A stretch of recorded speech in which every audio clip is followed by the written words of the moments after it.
तर हिमोग्लोबिन कमी झालं तर आपल्याला त्रास होऊ शकतो, छातीत धडधड होणे किंवा दम लागणं. पण त्याला उपचार काय करावा आणि काय कारण असू शकतं? तर आज आपण हिमोग्लोबिन कमी असण्याचं कारण, लोहाची कमतरता किंवा आयरन डेफिशियन्सी ॲनिमिया ह्याच्यावरती चर्चा करूया. हिमोग्लोबिन कमी होणं हे सारस लोकांमध्ये होतं, पण आपण त्याच्या मुळाशी जाण्याचा प्रयत्न करू. आज आपण आयरन डेफिशियन्सी ॲनिमिया किंवा लोहाची कमतरता ह्याच्याबद्दल बोलूया.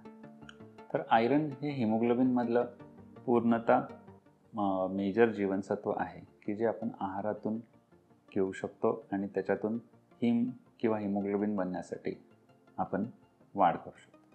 आपण सर्रास ऐकतो किंवा हे करण्याचा प्रयत्न करतो की पालक, पालेभाज्या, बीटरूट ज्यूस की हे खाल्लं, गाजर, डेट्स हे खाऊन आपण हिमोग्लोबिन वाढवू शकतो.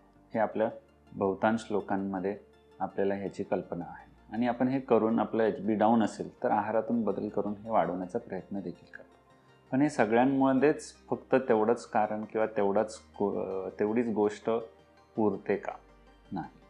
तर याच्या पलीकडे आपण का होतं आणि कसं आपण त्याचा उपचार करू शकतो याच्याबद्दल आज चर्चा करू.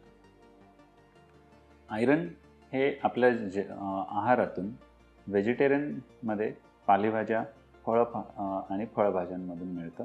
नॉनव्हेजमध्ये जे मांसाचे प्रकार आहेत की चिकन, मटन की त्याच्यामध्ये मायोग्लोबिन हा जो हिमोग्लोबिनचा किंवा आयरनचा पदार्थ आहे की जो इझिली ॲब्झॉर्ब होऊ शकतो.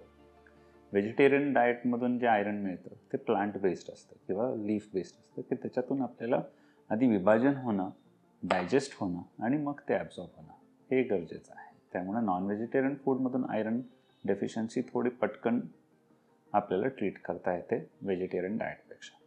आता शाकाहारी लोकांमध्ये आपण आयरन बेस्ड फूड जे आहेत की आहारातून आपण ते घेऊन पण त्याचं व्यवस्थित मिश्रण होणं आणि ते पचनक्रियेचा तुम्हाला त्रास नसतानाच त्यांच्यामध्ये हिमोग्लोबिन वाढण्यामध्ये मदत मिळते.